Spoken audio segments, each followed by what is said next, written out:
जय हिंद दोस्तों। आज हम बायोलॉजी के बारे में पढ़ेंगे। बिल्कुल बेसिक से शुरू करेंगे। बायोलॉजी बायोलॉजी विज्ञान की वह शाखा है जिसके अंतर्गत सजीव पदार्थों का अध्ययन किया जाता है। बायोलॉजी शब्द सबसे पहले फ्रांस के लैमार्क और जर्मनी के ट्रेविरेनस नामक साइंटिस्ट ने 1802 में दिया था। बायोलॉजी के जनक अरस्तु को माना गया है। बायोलॉजी दो शब्दों से मिलकर बना है, बायो धन लागस। बायो का मतलब होता है जीव, लागस का मतलब होता है अध्ययन, यानी जीवों का अध्ययन। बायोलॉजी का अर्थ निकला कि विज्ञान की वह शाखा जिसके अंतर्गत जीवों का अध्ययन किया जाता है, जीव विज्ञान कहलाता है। बायोलॉजी को 3 वर्गों में बांटा गया है। Number 1 zoology, number 2 botany, number 3 microbiology. Zoology यानी जंतु विज्ञान। जंतु विज्ञान जीव विज्ञान की वह शाखा है जिसके अंतर्गत जंतुओं का अध्ययन किया जाता है, जंतु विज्ञान कहलाता है। जंतु विज्ञान के भी जनक अरस्तु ही हैं।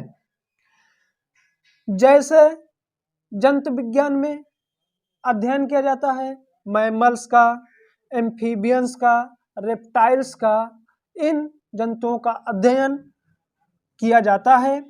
जंतु विज्ञान की पहली किताब एनिमेलिया हिस्टोरिका है, जिसको सबसे पहले अरस्तु ने लिखा था। बॉटनी यानी वनस्पति विज्ञान, विज्ञान की वह शाखा जिसके अंतर्गत वनस्पतियों का अध्ययन किया जाता है, वनस्पति विज्ञान कहलाता है। वनस्पति विज्ञान के जनक थियोफ्रेस्टस हैं। इन्होंने वनस्पति विज्ञान की पहली किताब लिखी थी जिसका नाम प्लांटेरम हिस्टोरिका है। तीसरा वर्ग जो है माइक्रोबायोलॉजी है। माइक्रोबायोलॉजी को सूक्ष्म विज्ञान के नाम से भी जाना जाता है। माइक्रोबायोलॉजी के जनक एंटोनियो वान लीवेनहॉक हैं। इसमें सूक्ष्म जीवों का अध्ययन किया जाता है। किसी भी जीव को जीवित रहने के लिए जैव क्रियाएं करनी पड़ती हैं। जैविक क्रियाओं को करने के लिए उन्हें पोषण की आवश्यकता होती है। पोषण हमें भोज्य पदार्थों से प्राप्त होते हैं। जो भी हम भोज्य पदार्थ लेते हैं वे पोषण होते हैं। उन पोषण से या उन भोज्य पदार्थों से हमें पोषक तत्व प्राप्त होता है।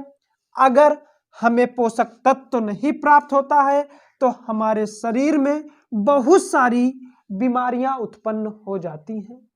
पोषक तत्व को मात्रा के आधार पर 2 प्रकार से लिया जाता है। एक वे पोषक तत्व जिन्हें अधिक मात्रा में आवश्यकता होती है, और एक वे पोषक तत्व जिनकी हमारे शरीर में बहुत कम मात्रा में आवश्यकता होती है।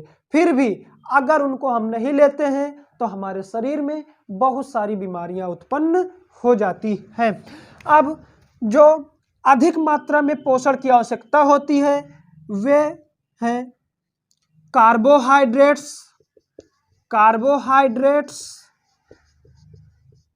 दूसरा प्रोटीन, तीसरा वसा।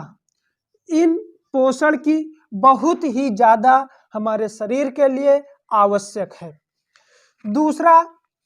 दूसरा जो अल्प मात्रा में पोषण की आवश्यकता होती है विटामिन्स, खनिज, इनकी भी आवश्यकता होती है हमारे शरीर में, क्योंकि ये अगर हमारे शरीर में नहीं होते हैं तो हमारे शरीर में बहुत सारी बीमारियां उत्पन्न हो जाते हैं। अब इन पोषण को हम एक एक करके विस्तृत पढ़ेंगे नेक्स्ट वीडियो में।